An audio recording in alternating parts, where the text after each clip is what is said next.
మునక్కాడ మెంతికూర పప్పు ఇలా చేసి అలా టేస్ట్ చేసి చూడండి, సూపర్గా ఉంటుంది.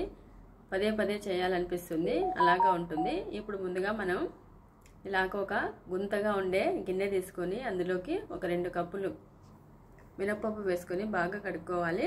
బాగా కడుక్కొని ఒక 2 టైమ్స్ కడుక్కోవాలి. క్లీన్ చేసుకొని మంచినీళ్ళు వేసుకొని మనం స్టవ్ మీద పెట్టుకోవాలి. తగినంత వాటర్ తీసుకోవాలి.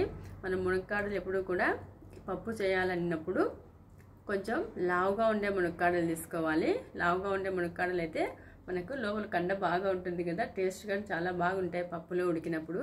ఇలా మునక్కాడలు అన్నీ చిన్న చిన్న ముక్కలుగా కట్ చేసుకున్న మునక్కాడల్ని నేను ఒక గట్టి దారం తీసుకొని గట్టి దారంతో మనం పువ్వులు కుట్టినట్టుగా కుట్టుకుంటున్నాను. ఎందుకంటే బరువు ఉంటాయి కదా మునక్కాడలు, కొంచెం జాగ్రత్తగా బాగా గట్టిగా కట్టుకోవాలి.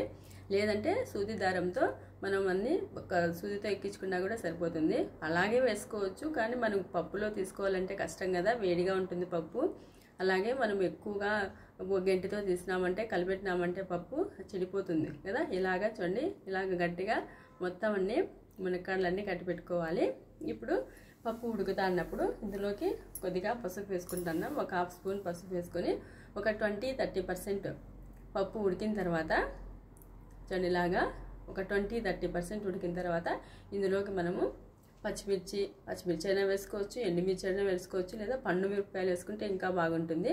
అలాగే మనం ముందుగా రెడీ చేసుకున్న మునక్కాడలు వేసుకొని మొత్తం అంతా బాగా ఉడికించుకోవాలి. ఒక 20 మినిట్స్ అంటే లో ఫ్లేమ్లో ఒక 20 మినిట్స్ ఉడికించుకోవాలి. హై ఫ్లేమ్లో అయితే ఒక 10-15 మినిట్స్ సరిపోతుంది.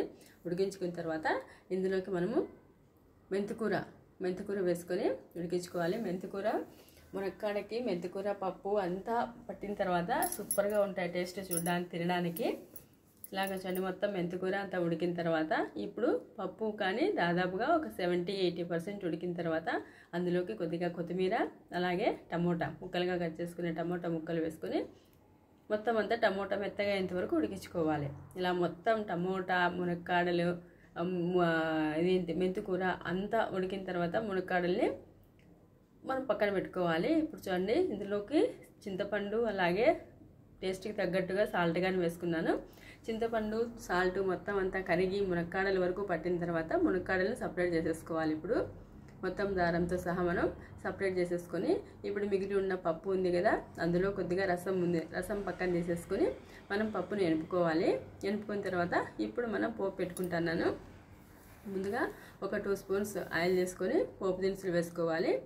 అలాగే ఇందులోకి వెల్లుల్లి వేసుకుంటున్నాను. ఉల్లిపాయలు కానీ వేసుకోవచ్చు, కానీ ఉల్లిపాయలు వేసుకోవాలంటే మనకి ఆయిల్ ఎక్కువ పడుతుంది కదా ఉల్లిపాయలు ఫ్రై అవ్వడానికి, అందుకోసమే నేను ఉల్లిపాయలు వేయట్లేదు.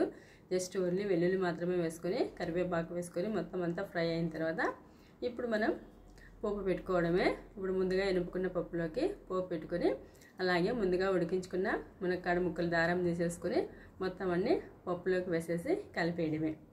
టేస్టీగా మునక్కాడ మెంతికూర పప్పు రెడీ. ఇప్పుడు మనం బౌల్లోకి తీసేసుకుంటున్నాం. చూడండి, సూపర్గా ఉంది, చూడడానికి చాలా బాగుంటుంది. మునక్కాడలు అయితే చాలా టేస్ట్గా ఉంటాయి. ఇలా పప్పులో ఉడికినటువంటివి, ముఖ్యంగా లావుగా ఉండే మునక్కాడలు తీసుకోవాలి. ఇలాగ తీసుకొని రెడీ చేసుకోండి. మీరు నా వీడియో నచ్చితే లైక్ చేయండి, షేర్ చేసి సబ్స్క్రైబ్ చేసుకోండి.